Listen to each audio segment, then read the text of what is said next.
কিরে ভাই, তোর বলে 5 লাখ টাকা চুরি হয়ে গিয়েছে? আমি শুনে আসলাম। টাকা আমার চুরি হয়নি।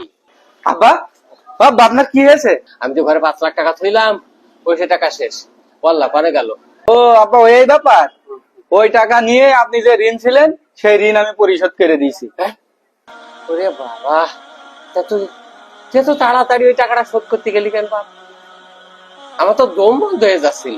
এই সপ্তাহে হুজুরি খুতবা দিচ্ছিল, যদি কোনো ব্যক্তি ঋণ অবস্থায় মারা যায় তার আত্মা ঝুলানো থাকে, আর আমি চাই না যে আমার বাপের আত্মা মরার পরে ঝুলানো থাকুক।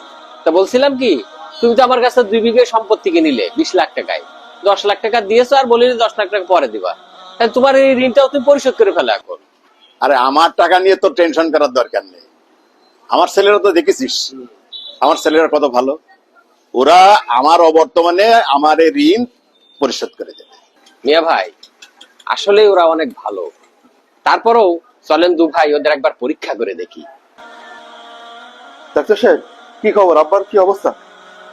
আমি খুব চেষ্টা করলাম, তোমার আব্বা তো বাঁচাতে পারলাম না। আব্বা! আব্বা! আসি পিয়াস, তোমার বাপ তো আমার কাছে 2 বিঘা সম্পত্তি ক্রয় করছিল 20 লাখ টাকায়। 10 লক্ষ টাকা আমাকে দিছিল, আর 10 লক্ষ টাকা পরে দেবে বলছিল। দেখ পিয়াস, আব্বা তো তোর নামও 50 লাখ টাকা দিয়েছে, আমার নামও 50 লাখ টাকা দিয়েছে, আর সম্পত্তি তো দুজনের নামে ভাগই করে দিয়েছে। তো এখন আমার তো 2টো সন্তান, আমার তো মেলা খরচ। তুই ভাই একটা কাজ কর, এই 10 লাখ টাকা তুই দিয়ে দে। কি রে ভাই, তুই বড় ভাইয়ের এবার কেরাম কথা বললি? আমি একা 10 লাখ টাকা দেবো মানে? নতুন বিয়ে করেছে আমার ছেলে বেলে হতে কয়দিন, না মানে আমি টাকা দিতে পারবো না? তুই বড় ভাই, দায়িত্ব তো তোর। কি রে পিয়াস, এ কিরাম কথা? আমি টাকা ভাড়া দিতে পারবো না, আর কোনো দায়িত্ব নিতে পারবো না। তুই টাকা দিলি তো, না দিলি না দিগা, আমি টাকা দিতে পারবো না।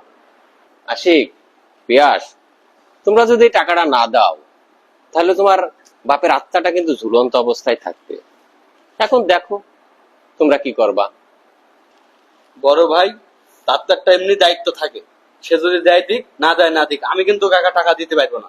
তাহলে এক কাজ করো পিয়াস, তোমার আব্বা যে 2 বিঘা সম্পত্তি আমার কাছে ক্রয় করিল, আমাকে 10 লাখ টাকা দিছিল, সেই 10 লাখ টাকা আমি ফেরত দিয়ে দিচ্ছি।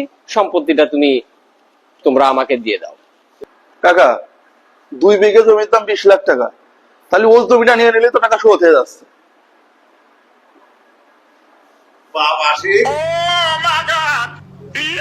কাদের জন্য আমি এই কাজ করেছি?